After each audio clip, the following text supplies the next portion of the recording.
Hello students, today we are going to start our second chapter, Force and Laws of Motion. In our previous chapter, that is motion, we have studied about types of motion as uniform and non-uniform motion in terms of position, speed, velocity and acceleration. But yet we have not discussed about what is the cause of motion. What causes an object to move? You know, an object at rest does not start moving by itself, or an object in motion does not come to rest by itself. It needs some external effort. Also, there is a need of external effort in order to change the speed of a moving object, or to change the direction of moving object, or to produce acceleration in a moving object. So all these things we will discuss in this chapter, Force and Laws of Motion. So basically this is the first part of Force and Laws of Motion, in which we will discuss about what is force and types of force as balanced and unbalanced force. So let us start. Now students, as I have discussed earlier that some external effort need to move a stationary object or to stop a moving object. So you can experience it from your daily life that this external effort is nothing but it is in the form of push or pull, which we often call force. Let me clear it from the following example. When you kick a stationary football, it starts moving. So how it starts moving? Because you are applying a force by kicking, and that force enables the football to start move. Again, a fielder catches a moving ball by exerting some muscular effort on it with his hand. So due to that muscular effort, the ball which is initially in motion come to rest eventually. Again, when a cricket player hit the incoming ball by applying a force with his bat on the ball, so due to that force, the speed as well as direction of the ball is changed. Or when you pull a door while closing the door of a room, then you are just applying a force on the handle of the door. Or again, when you have to stretch or to compress a spring, then you must have to apply a force on it. So from these examples, it is clear that force is such an entity that cannot be seen or felt. It can only be explained by the effects it produces. A force may produce following effect. First, a force may start motion in an object at rest. As you have already seen in previous example, when you kick a football by applying a force, then what happens? It starts moving. Initially the football is at rest, but as soon as the force is applied on it, it starts moving. So we can say that it is force that start motion in an object at rest. Again, a force may change the speed of a moving object. Suppose you are swinging in your garden and someone pushes the swing from backside. Then what happens? The speed of swing increases. But if someone hold the swing, then you see that the speed of swing decreases. So we can say that a force may change the speed of a moving object. Again, a force may stop a moving object. It is also clear that when a fielder catches the incoming ball by applying a muscular effort on the ball, then what happens? The ball which is initially in motion comes to rest. So we can say that a force may stop a moving object. A force may change the direction of motion of an object. So you see that when a cricket player hit the ball by applying a force with his bat on the ball, then what happened? The speed as well as the direction of motion of the ball changes. So that force changes the direction of motion of the ball. So we can say that a force may change the direction of motion of an object. A force may deform an object. So what is deformation? So deformation means change in shape or size or configuration. Suppose when you stretch a spring from both sides with your hand. So what happens? The size of the spring changes. So you can say by the application of force, the spring is deformed. Again, when you press a rubber ball which is kept in between your palms from both sides, then what happens? The shape of the rubber ball changes. So you can say the rubber ball is deformed because of the force that you have applied with your palms from both sides. So in this way, a force has an ability to deform an object, and hence a force can be defined as it is that external push or pull on an object which changes or tries to change the state of rest or uniform linear motion of an object, and also changes the direction of motion as well. And a force may also change the shape and size of an object. This is the complete definition of force. Till now, students, you have understood what is force and what are its effects. Now let us consider this example. In this example, you can see a wooden block is placed on the top of a table, and two strings X and Y are attached to two opposite faces of this block. Now if one pulls the block along the string X, then it will move in left direction, and if one pulls the block along the string Y, then it will move in right direction.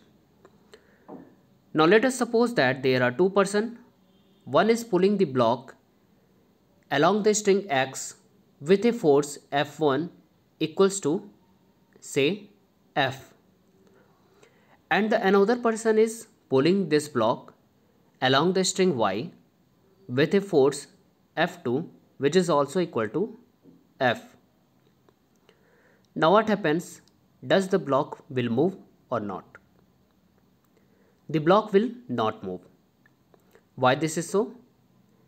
Because the two forces that are acting simultaneously on this block are of same magnitude, that is F.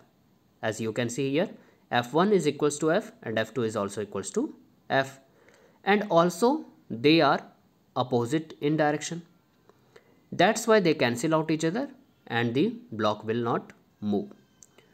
So we can say that the force F1 balance out the force F2 because of their same magnitude and opposite direction. Such forces are said to be balanced forces. Also, we can make a conclusion from this example that initially the block is at rest, and when the forces F1 is equals to F2 is equals to F are applied on this block, again the block does not move. That is, its state is not changed. So we can say that balanced force does not change the state of an object, either the state of rest or state of uniform motion. Hence we can write even the forces F1 equal to F2 equal to F are acting simultaneously on the block but does not cause change in state of rest of block, and such forces are said to be balanced forces. So you can see here the two forces F1 and F2 are of same magnitude, that is F. But what happens if they have not the same magnitude? Then there arise two cases. Case 1 is when F1 is greater than F2, that is the leftward force is greater than the rightward force. Then what happens? The block will start moving in left direction.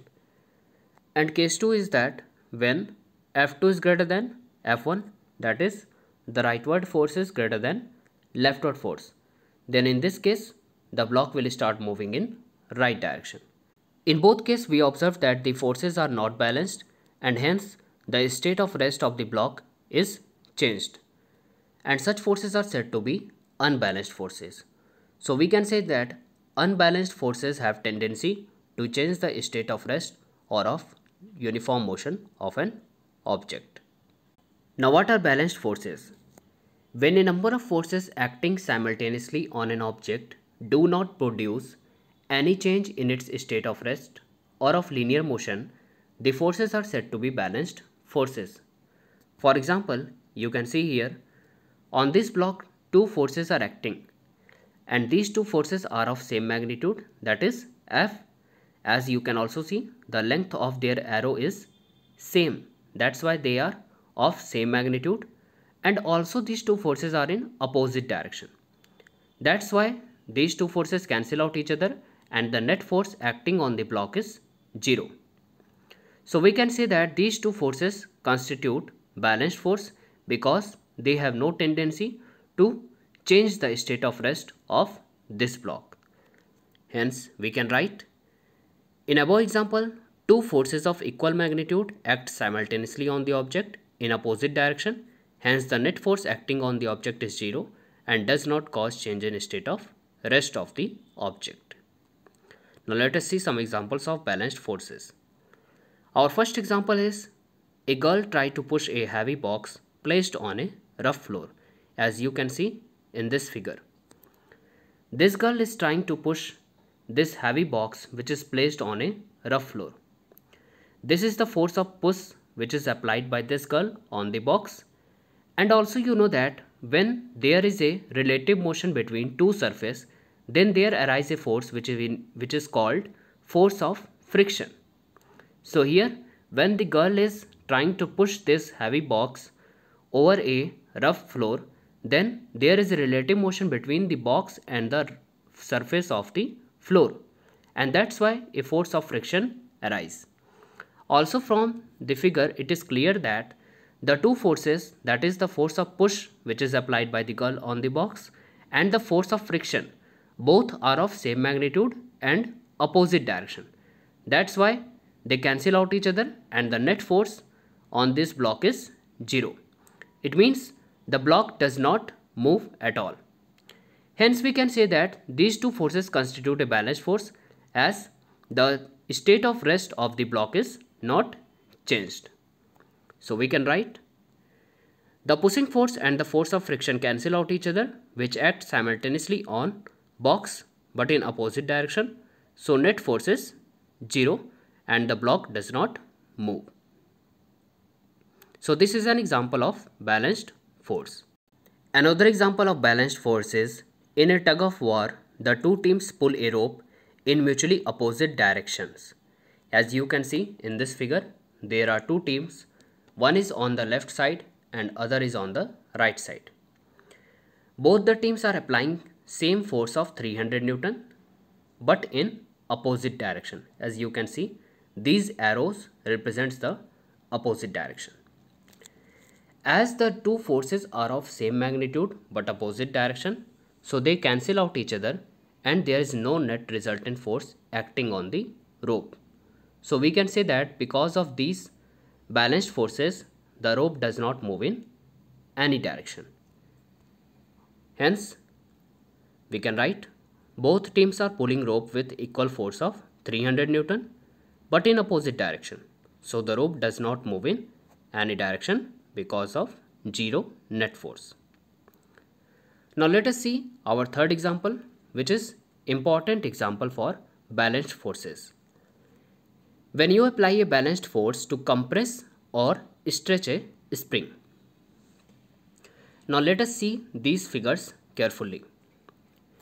Figure A represents the original spring. Figure B represents the compressed spring and figure C represents the stretched spring. When you consider the figure B, it is clear that two forces are acting on the spring and both the forces are of same magnitude, that is F. But again their direction are opposite to each other, as you can see the direction of arrow. And because of that, the two forces which are acting on this spring are of opposite direction and of same magnitude.